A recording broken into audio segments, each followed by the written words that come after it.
এই গাছটা অনুরাজের বাবা কেটে নিল, গাছে কলা গাছের পেলা দেবে তাই। এই দেখো কত লম্বা গাছ। আর কলা গাছটা আমি তোমাদের দেখাচ্ছি। এই যে আমরা টেনে নিয়ে যাচ্ছি গাছটা, আর আমি পিছনেই। এই দেখো এই কলা গাছটায় পেলা দিতে হবে। দেখো কতগুলো সারা হয়েছে কলার। বন্ধুরা, এত বড় কলা গাছ হয়েছে আর এত বড় কলার কাঁদি হয়েছে। এখন এই কলা গাছ যদি কোনো কিছু দিয়ে যদি পেলা না দেই তাহলে পুরো গাছ ভেঙে যাবে, আমার পুরো লস হয়ে যাবে। এই জন্যে বড় এক লম্বু গাছ কেটে নিয়ে এসেছি।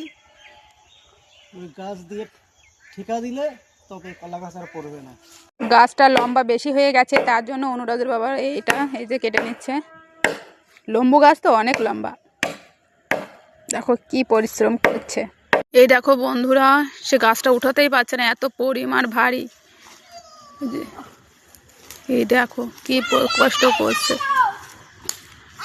এই সাইডে দিতে হবে, এই সাইডে দাও। এই যে আমার ছেলেও চলে এসেছে কুড়াল নিয়ে, সে তার বাবার থেকে বেশি শক্তিধর। বন্ধুরা, আমি 3 মিনিটের ব্লগ ভিডিও কোনোদিনই করিনি, আজকে আমি 3 মিনিটের ব্লগ ভিডিও করলাম আমার কলা গাছের পেলা দিয়ে। সবাই তোমরা ভালো থাকবে, সুস্থ থাকবে, টাটা।